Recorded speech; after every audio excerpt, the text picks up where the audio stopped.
Hello guys, welcome back to the channel and welcome back to Elite Wrestling. तो guys आज भी हम AEW के बहुत ही बड़े और बहुत सारे अपडेट्स के बारे में बात करने वाले हैं। और गाइज आज इस वीडियो के अंदर हम जानने वाले हैं कि क्या अब तक CM पंक और द इलीट इनकी बीच की सिचुएशन सॉर्ट आउट हुई है या नहीं। जिसके साथ ही हम जानने वाले हैं कि AEW के रोस्टर स्प्लिट को लेकर और कौन सी नई अपडेट सामने आ रही है। हाल फिलहाल में मैट जैक्सन की इंजरी कैसी है और मैट जैक्सन अपनी इस इंजरी से कैसे रिकवर कर रहे हैं। जिसके साथ ही हम जानने वाले हैं कि MJF ने AEW वर्ल्ड हेवीवेट चैंपियन बने रहने के ऊपर क्या कहा। तो गाइज ये सब बातें जानने के लिए ये वीडियो एकदम आखिर तक जरूर देखना। और ऐसे ही AEW से रिलेटेड हर एक न्यूज, रूमर और अपडेट और AEW के हर एक शो का रिव्यू पाने के लिए हमारे चैनल को सब्सक्राइब करना मत भूलना। पर गाइज अब ज्यादा देर न लगाते हुए चलिए ये वीडियो शुरू करते हैं। और सबसे पहले बात करते हैं मैट जैक्सन की और जानते हैं कि हाल फिलहाल में मैट जैक्सन की अपनी इंजरी से रिकवरी कैसे चल रही है।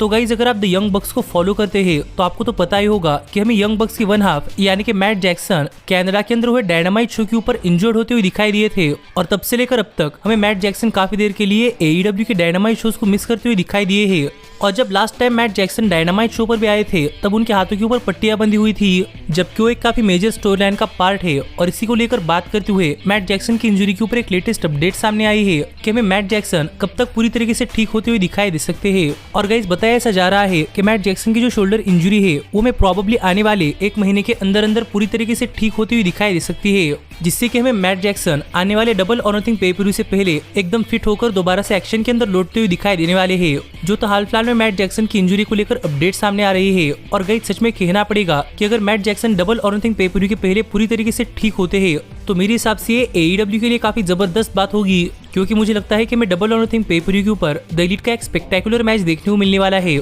और मैट जैक्सन उस मैच के अंदर काफी कमाल करते हुए दिखाई दे सकते हैं। तो मैट जैक्सन को अपनी इंजरी से रिकवर करने के लिए गुड लक विश कर अब हम आगे बढ़ते हैं और बात करते हैं हमारे अगले अपडेट की। और जानते हैं कि हाल ही में MJF ने AEW वर्ल्ड हेवीवेट चैंपियन बने रहने के ऊपर क्या कहा। तो गाइज अगर आप फॉर द रिकॉर्ड AEW को फॉलो कर रहे हैं तो आपको तो पता ही होगा कि हाल फिलहाल में MJF AEW world heavyweight champion है, जो कि AEW के 5th वर्ल्ड हेवीवेट चैंपियन है।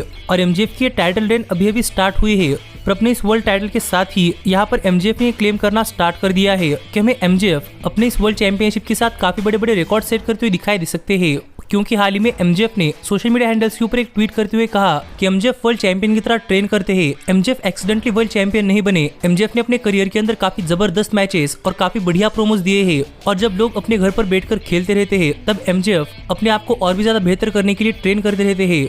MJF अपने जनरेशन की द ग्रेटेस्ट है और MJF एक गारंटी देते हैं कि MJF AEW की longest training AEW world heavyweight champion बनने वाले हैं। जो बातें MJF ने अपने लेटेस्ट ट्वीट के अंदर लिखी है। और गाइज MJF ने अपनी इन बातों से ये तो क्लियर कर दिया है कि MJF का कहना है कि MJF यहाँ पर AEW की longest training world heavyweight champion बनने वाले हैं। जो रिकॉर्ड तो हाल फिलहाल में केनी ओमेगा के नाम है, क्योंकि जब केनी ओमेगा वर्ल्ड चैंपियन थे तो केनी ओमेगा की world championship title reign 346 days के लिए चली थी। और MJF यहाँ पर एक क्लेम कर रहे हैं कि MJF केनी ओमेगा के रेन को ब्रेक करने वाले हैं। तो अब देखना पड़ेगा कि MJF भी एक पूरे साल के लिए वर्ल्ड चैंपियन रह पाते हैं या नहीं। और गाइज आप भी मुझे कमेंट कर बताइए कि क्या आपके हिसाब से MJF पूरे कैलेंडर ईयर के लिए वर्ल्ड चैंपियन रह पाएंगे या नहीं।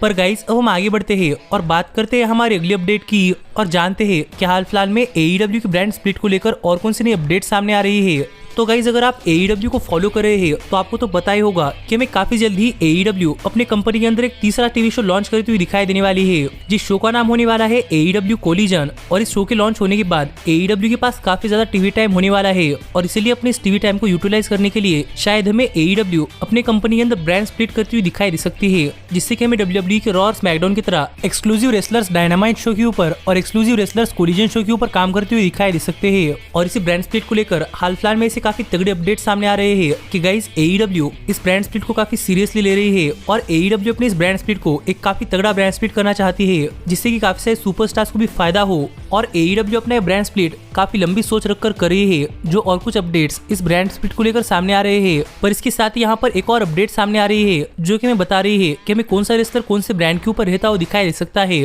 और हाल ही में अपडेट प्रोबेबली सिर्फ AEW के टॉप स्टार्स के लिए सामने आई है, क्योंकि हाल ही में इस ब्रांड स्प्लिट को लेकर अपडेट सामने आ रही है कि AEW के टॉप स्टार्स जैसे कि ब्लैकपूल कॉम्बैट क्लब और द एलीट, इनकी ये स्टोरी लाइन AEW के मेन स्टोरी लाइन्स में से एक स्टोरी लाइन चल रही है और इसीलिए हमें AEW की मेन स्टोरी लाइन आगे भी AEW के डायनामाइट शो पर ही कंटिन्यू होती हुई दिखाई दे सकती है। यानी कि हमें ब्लैकपूल कॉम्बैट क्लब और द एलीट ये दोनों ही फैक्शंस AEW के डायनामाइट शो पर ही रहती हुई दिखाई देने वाली है। जो एक एक्सक्लूसिव अपडेट इस ब्रांड स्प्लिट को लेकर सामने आ रही है कि हमें ब्रांड स्प्लिट के बाद भी द एलीट और ब्लैकपूल कॉम्बैट क्लब एक ही ब्रांड के ऊपर देखने को मिलने वाले हैं। तो गाइस अब देखने के लिए मजा आएगा कि जब द एलीट और ब्लैकपूल कॉम्बैट क्लब ऐसे टॉप स्टार से भरी हुई टीम एक ही शो के ऊपर आती है तो हमें कौन सा शो जबरदस्त परफॉर्म करता हुआ दिखाई देता है, नया कोलिजन या फिर पुराना डायनामाइट। और आप भी मुझे कमेंट कर बताइए कि आपके हिसाब से AEW को अपने कौन से शो को प्रायोरिटी देनी चाहिए। पर मेरे हिसाब से दोनों ही शोज काफी जबरदस्त होने चाहिए, इसीलिए AEW को गुड लक विश कर हम आगे बढ़ते हैं और बात करते हैं हमारे अगली अपडेट की। पर गाइस आगे बढ़ने से पहले मैं आपको याद दिलाना चाहूंगा यूट्यूब गाइडलाइंस के चलते हमारे चैनल का मोनेटाइजेशन ऑफ कर दिया गया है,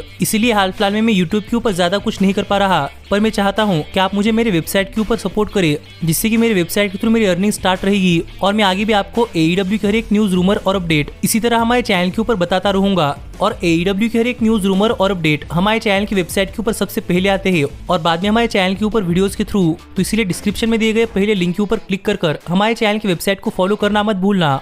और ज्यादा इन्फॉर्मेशन पाने के लिए ऊपर आए कार्ड के ऊपर क्लिक कर ये वीडियो चेकआउट करना मत भूलना। लेकिन गाइस फिलहाल के लिए हम आगे बढ़ते हैं और बात करते हैं हमारे सबसे बड़े अपडेट की और जानते हैं कि क्या फाइनली CM पंक और द एलीट इनके बीच का ये ड्रामा खत्म हो चुका है या नहीं। तो गाइस आपको तो पता ही होगा कि CM पंक और द एलीट के बीच में क्या ड्रामा हुआ था और कैसे बैकस्टेज फाइट्स हुए थे और इसके बाद सभी सुपरस्टार्स को सस्पेंड भी कर दिया गया था। लेकिन इस सब के बाद फाइनली ऐसे रिपोर्ट सामने आ रहे हैं कि हमें CM पंक काफी जल्दी AEW के अंदर अपना रिटर्न करते हुए दिखाई दे सकते हैं, जो देखकर लग रहा था कि प्रोबेबली CM पंक और द एलीट इनके बीच का पूरा झगड़ा मिट चुका है। लेकिन गाइज इसको ही लेकर एक और नई अपडेट सामने आ रही है जो कि हमें बता रही है कि गाइज CM पंक और द एलीट इनके बीच का झगड़ा जरा भी नहीं मिटा, क्योंकि हाल ही में जो रिपोर्ट सामने आ रही है वो रिपोर्ट हमें बता रही है कि AEW ने अपने तरफ से CM पंक को द एलीट से मिलने के लिए टोटली बैन कर दिया है। और अगर CM पंक अगर द एलीट से माफी भी मांगना चाहते हैं तो फिर भी CM पंक द एलीट से नहीं मिल सकते। जिन लीगल स्टेटमेंट्स के अंडर AEW ने CM पंक को द एलीट से मिलने के लिए टोटली बैन कर दिया है और इसीलिए अब तक CM पंक द एलीट से माफी भी नहीं मांग पाए।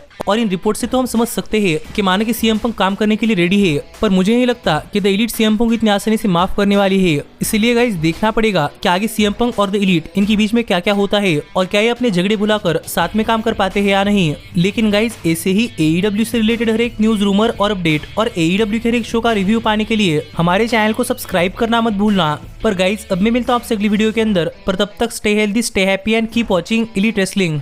Hey, did you like that video? Click the screen for more.